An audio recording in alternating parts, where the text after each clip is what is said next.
আজ ইংরাজি 22শে জুন 2025 রবিবার। নিউজ নির্ভীকে দেখুন ঝটপট 10টা খবরের সবচেয়ে বড় খবর ব্রেকিং নিউজ।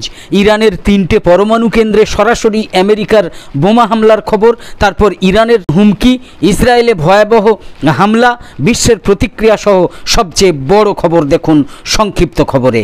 ইরানের পরমাণু কেন্দ্রে সরাসরি হামলা চালিয়ে ইরান ইসরায়েল সংঘাতের গতিপথ বদলে দিয়েছে আমেরিকা। ইরানকে যারা চেনেন তারা আন্দাজ করতে পারছেন যে ইরান এবার কি করবে। মার্কিন বিমান হামলার প্রতিক্রিয়ায় আজ রবিবার কয়েক ঘন্টার মধ্যেই ইসরায়েলে ভয়ঙ্কর ক্ষেপণাস্ত্র হামলা চালিয়েছে ইরান। হামলায় আহত ব্যক্তিদের উদ্ধারে জরুরি পরিষেবা বিভাগ কাজ করছে, সেই ছবি বিশ্ব দেখেছে। ইসরায়েলের প্রধানমন্ত্রী বেঞ্জামিন নেতানিয়াহু আজ রবিবার যখন নিজ কার্যালয়ে বক্তব্য দেওয়ার উদ্দেশ্যে মঞ্চে দাঁড়ান, তখন তিনি ইসরায়েলের জনগণের উদ্দেশ্যে হিব্রু ভাষায় যুদ্ধের সর্বশেষ নাটকীয় পরিস্থিতি সম্পর্কে কিছু বলেননি। তার পরিবর্তে বেঞ্জামিন নেতানিয়াহু ইংরাজিতে ভাষণ দিয়েছেন। তিনি সরাসরি আমেরিকার প্রেসিডেন্ট ডোনাল্ড ট্রাম্পের উদ্দেশ্যে কথা বলে তার প্রশংসা করেছেন, কারণ আমেরিকা ইরানের পারমাণবিক স্থাপনাগুলোয় বোমা হামলা চালিয়েছে। যে এই সময় বেঞ্জামিন নেতানিয়াহুর কণ্ঠে বিজয়ের উচ্ছ্বাস কিংবা মুখের হাসি থাকলে অবাক হওয়ার কিছু ছিল না। ইসলামী প্রজাতন্ত্র ইরান ইসরায়েলের জন্য হুমকি তৈরি করছে, এই বিশ্বাসে আচ্ছন্ন থেকেই বেঞ্জামিন নেতানিয়াহু তাঁর রাজনৈতিক জীবনের বেশিরভাগ সময়টা অতিবাহিত করেছেন। 15 বছর ধরে নেতানিয়াহু তার মার্কিন মিত্রদের বোঝানোর চেষ্টা করেছেন যে শুধু সামরিক হামলার মাধ্যমে এবং শুধু মার্কিন অস্ত্র ব্যবহার করেই ইরানের পারমাণবিক কর্মসূচি ধ্বংস করা সম্ভব। নেতানিয়াহুর ভাষায় ডোনাল্ড ট্রাম্পের এই সাহসী পদক্ষেপ নাকি ইতিহাস বদলে দেবে।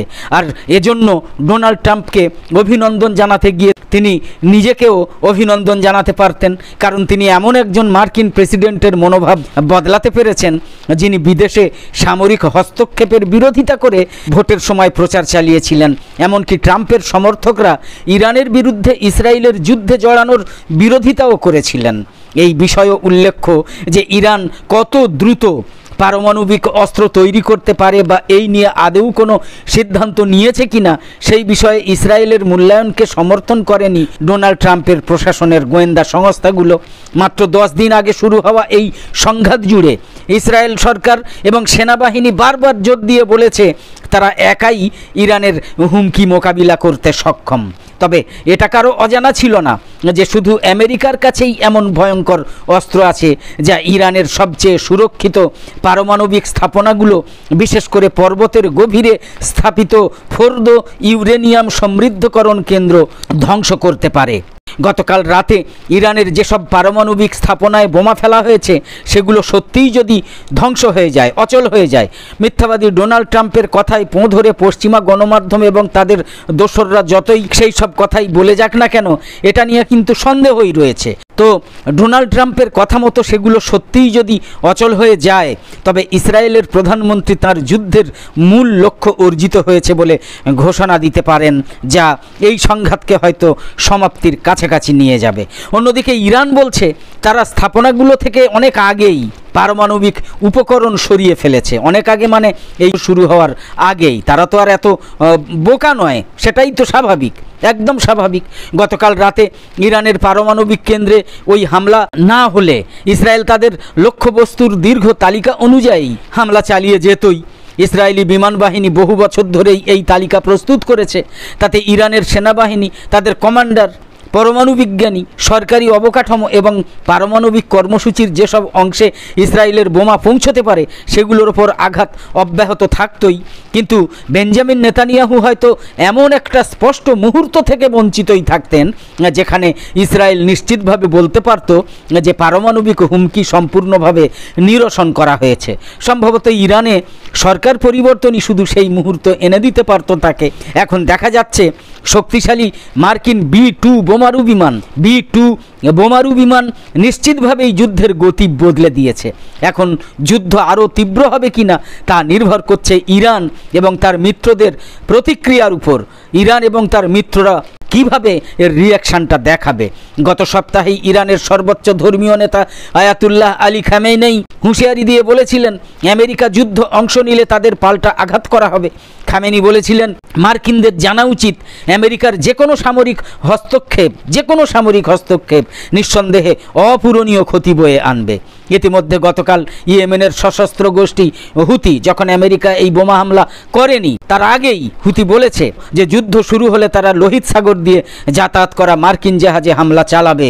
তার মানে আমেরিকা এই যুদ্ধে সরাসরি যুক্ত হলে হুতি এটা করবে। তার মানে আমেরিকার হামলার পর এখন মধ্যপ্রাচ্যে অবস্থানরত মার্কিন সেনা, মার্কিন ব্যবসা প্রতিষ্ঠান এবং মার্কিন নাগরিকরা ইরানের সম্ভাব্য নিশানায় পরিণত হয়েছেন এবং আয়াতুল্লাহ আলী খামেনেই এটা ঘোষণাও করেছেন। এই আমেরিকার হামলার পর ইরান অনেক উপায়েই মার্কিন হামলার জবাব দিতে পারে, যেমন আমেরিকার যুদ্ধজাহাজ বা তার উপসাগরীয় ঘাঁটিগুলোয় হামলা চালানো এবং উপসাগর থেকে তেল সরবরাহে বিঘ্ন ঘটিয়ে বিশ্বজুড়ে জ্বালানির দাম বাড়িয়ে দেওয়া। আমেরিকা অবশ্য ইতিমধ্যে ইঙ্গিত দিয়েছে যে আপাতত তাদের সামরিক অভিযান শেষ এবং তারা তেহরানে সরকার পতনের কোনো চেষ্টা করবে না। আর এতে প্রতিশোধের মাত্রা হয়তো সীমিত রাখতে উৎসাহিত হতে পারে ইরান। এতে হয়তো আমেরিকার লক্ষ্যবস্তুতে এমনভাবে হামলা চালাতে পারে ইরান যাতে প্রাণহানি কম হয়। নিজেরা হামলা না করেও মধ্যপ্রাচ্যে নিজেদের মিত্রদের মাধ্যমেও এই ধরনের হামলা করতে পারে তেহরান। 2020 সালে ডোনাল্ড ট্রাম্প যখন ইরানের রেভলিউশনারি গার্ডের কমান্ডার কাসেম সোলাইমানিকে হত্যার নির্দেশ দিয়েছিলেন তখন ইরান ঠিক এমন প্রতিক্রিয়ারই পথ বেছে নিয়েছিল। গতরাতে মার্কিন প্রেসিডেন্ট আবার ইরানকে হুঁশিয়ারিও দিয়েছেন যে কোনো প্রতিশোধের জবাবে ভয়ানক শক্তি প্রয়োগ করা হবে। ইরানে আমেরিকার হামলার মধ্যে দিয়ে এই যুদ্ধের সমাপ্তির শুরু হলো নাকি আরও ভয়ঙ্কর অধ্যায়ের শুরু হলো তা দেখার জন্য আজ সকাল থেকে পুরো মধ্যপ্রাচ্য এবং গোটা বিশ্বও বলা যায় একটা শ্বাসরুদ্ধকর অপেক্ষার প্রহর গুনছে। রবিবার ইরানের পরমাণু কেন্দ্রে মার্কিন হামলার পর রাশিয়ার প্রাক্তন প্রেসিডেন্ট দিমিত্রি মেদভেদেভ বলেছেন ইরানকে পরমাণু অস্ত্র সরবরাহ করার জন্য অনেক দেশই কিন্তু প্রস্তুত। এই রকম আবহে রুশ প্রেসিডেন্ট ভ্লাদিমির পুতিনের সঙ্গে জরুরি আলোচনায় বসতে মস্কোর উদ্দেশ্যে রওনা দিয়েছেন আবার ইরানের বিদেশমন্ত্রী আব্বাস আরাগচি। এই খবর প্রকাশ্যে আসতেই নানা মহলে শুরু হয়ে গিয়েছে জল্পনা। ইরান ইসরায়েল সম্মুখ সমরে আমেরিকার প্রবেশের পরেই আরাগচির রাশিয়া সফরকে ইঙ্গিতবহ বলেও মনে করছেন রাজনৈতিক বিশেষজ্ঞরা। ইরানের বিরুদ্ধে আমেরিকার আক্রমণের নিন্দা জানিয়েছে চীনও ওই রাশিয়ার ভাষাতেই নিন্দা জানিয়েছে। বেজিংয়ের দাবি ইরানের পরমাণু কেন্দ্রে আকাশপথে হামলা চালিয়ে আন্তর্জাতিক আইন লঙ্ঘন করেছে, আন্তর্জাতিক আইন ভেঙেছে আমেরিকা।